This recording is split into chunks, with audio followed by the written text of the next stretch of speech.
नमस्कार फ्रेंड्स, आपका स्वागत है हमारी खास पेशकश में। हम देख रहे हैं कि रूस और यूक्रेन के बीच में युद्ध 24 फरवरी से शुरू हुआ और अभी तक चल रहा है।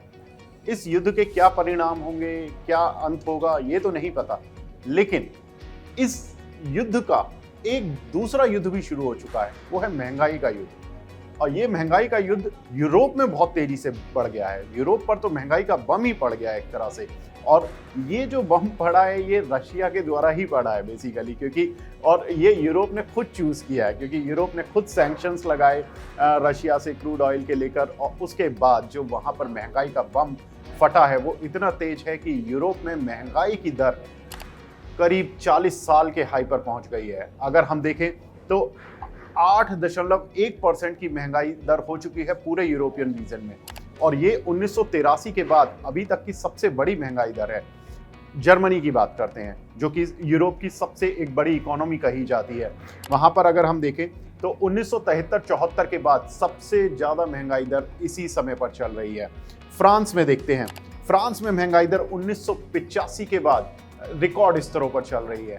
यूके में, जो कि वैसे तो यूरोपियन रीजन से निकल चुका है, यूरोपियन यूनियन से निकल चुका है यूके, लेकिन फिर भी अगर हम यूके एक जो कि बड़ी एक इकोनॉमी कहा जाता है उस रीजन की, वहां पर महंगाई की दर 40 साल के हाई पर चल रही है। तो टर्की, जो कि गेटवे ऑफ यूरोप कहलाता है, वहां पर अगर हम देखें तो इन्फ्लेशन की दर 73% तक पहुंच चुकी है दोस्तों, 73%। यानी कि जो वस्तु आपको एक साल पहले 100 रुपए पर मिल रही थी, तो इस ईयर में वो चीज आपको 173 रुपए में मिल रही है। ये वहां की करेंसी में कन्वर्जन करना अलग होगा, लेकिन एक सिंपल तरीके से, सिंपल कैलकुलेशन के तौर पर बताते हैं। और बहुत सारे छोटे देश जैसे कि इस्टोनिया, लिथुआनिया, लातविया जैसे देशों में दोस्तों महंगाई दर 13% से लेकर 20% तक पहुंच चुकी है। तो ये छोटे देश कैसे सरवाइव करेंगे, ये बड़ा कहना मुश्किल हो गया है। और अगर हम महंगाई दर के आंकड़ों को और थोड़ा डीप में जाकर देखते हैं तो जो यूरोपियन रीजन की जो महंगाई की दर है उसमें 39% तक एनर्जी की महंगाई दर बढ़ चुकी है। यानी कि एनर्जी का जो इंडेक्स है, उनका एनर्जी की जो महंगाई दर का इंडेक्स है वो 39% तक बढ़ गया है मई महीने में। तो यानी कि यूरोप में जो ईंधन के चार्जेस हैं, भले ही वो पेट्रोल, डीजल और जो अन्य गैसेस जो भी यूज़ करते हैं, उनका सभी के प्राइसेस ऑन एन एवरेज 39% तक बढ़ चुके हैं।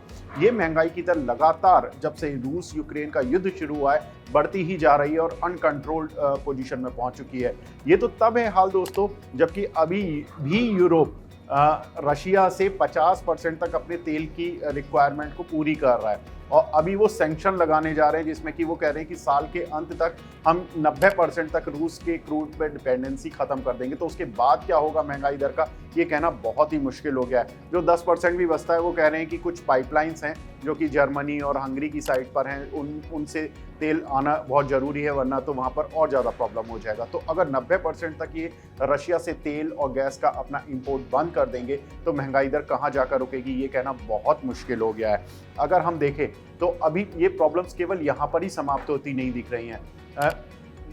जो रूस दुनिया का सबसे बड़ा तेल का एक्सपोर्टर है और दुनिया का तीसरा बड़ा तेल का उत्पादक है, उसके तेल के एक्सपोर्ट के लिए जो इंश्योरेंस होता है दोस्तों, जब वो समुद्र में चलता है, टैंकर चलते हैं, तो उनका जो इंश्योरेंस होता है वो लंदन की एक कंपनी करती है, जो कि 95% तक रशिया के जितने भी क्रूड के टैंकर होते हैं उनका इंश्योरेंस करती है। अब वो कंपनी लंदन की जो ब्रिटेन की सरकार है, उनका ये प्रेशर है कि अब ये इंश्योरेंस वगैरह बंद करो। तो अगर ये इंश्योरेंस बंद हो जाता है तो रूस को ना सिर्फ यूरोप को क्रूड ऑयल सप्लाई करने में दिक्कत होगी, इनफैक्ट इसको जो पूरे वर्ल्ड में जो क्रूड ऑयल की वो सप्लाई करता है वहां से भी दिक्कतें शुरू हो जाएंगी। तो ये जो बम रूस का यूरोप पर पड़ा, पहले तो यूक्रेन से शुरू हुआ, फिर महंगाई का बम अब यूरोप पर पड़ रहा है। अब ये शायद बम हो सकता है कि आने वाले समय में एशिया के कई देशों में पर पड़ने लगे।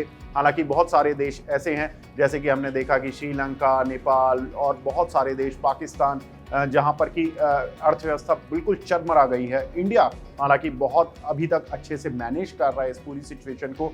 आगे देखते हैं कि क्रूड ऑयल की बढ़ती कीमतों पर इंडिया किस तरह से मैनेज कर पाता है। तो अभी ओवरऑल हम ये कह सकते हैं कि रूस की जो युद्ध की जो नीति है उसमें यूरोप पूरी तरह से चपेट में आ चुका है दोस्तों। और इस यूरोप पर जो महंगाई का बम फूटा है इससे पूरी यूरोपीय अर्थव्यवस्था लड़खड़ा चुकी है।